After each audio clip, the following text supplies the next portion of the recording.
If there's one thing that all medical officials can agree on, COVID-19 positivity rates are trending in the wrong direction throughout the nation. Locally, and just today, the city's El Paso Strong website reported 25 COVID-related deaths. That's the highest number of deaths reported in several months. Some cities and states are even issuing mask mandates because of the rise in COVID-19 cases. Joining us live to talk to us about this trend is infectious disease expert and ABC7 medical contributor, Dr. Ogachika Lozi. Dr. Lozi, first of all, thank you for coming in.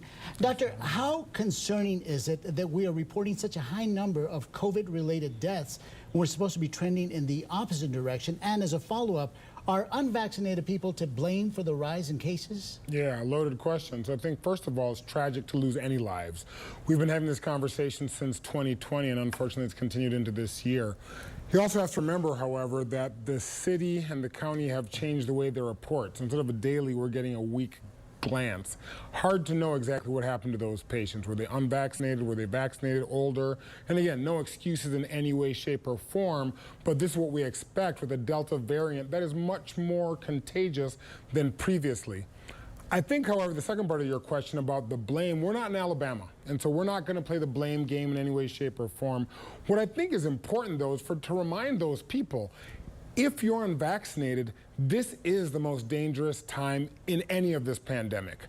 This variant is more transmissible, there's more virus, and it makes people more susceptible to getting sick.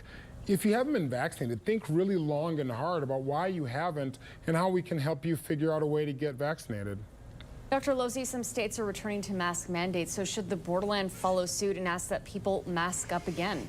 I mean, I think we're in a situation where it's political, right? Even if we locally were to do that, we're going to have some pushback from at the state level and the governor. I think the other thing to remember, however, is that El Paso is not Baton Rouge. El Paso is not Miami, and it's not St. Louis.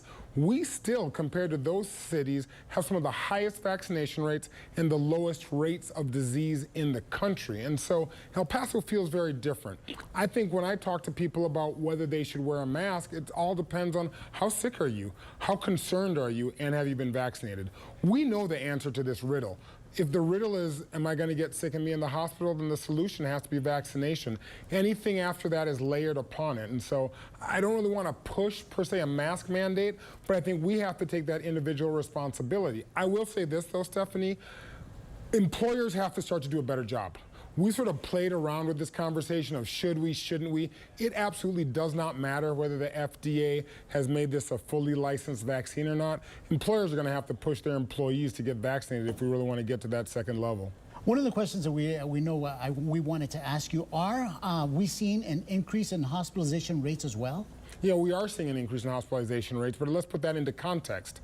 In January, I think early January, we had about 39 patients in the hospital with COVID. As of last week, we had 63. So yes, if you look at the raw number, it's up 100%. Those numbers are still much lower than they were in November and much lower than they were last summer. Again, you've heard it said, this is a pandemic of the unvaccinated. We need to figure out how we can help people that are unvaccinated get vaccinated. This is the most dangerous time to be unvaccinated in this pandemic's history. And if you're unvaccinated, I strongly recommend that you consider getting a shot. All right, you heard it here first. All right, Dr. Lozi, thank you so much for your time tonight. Thank you.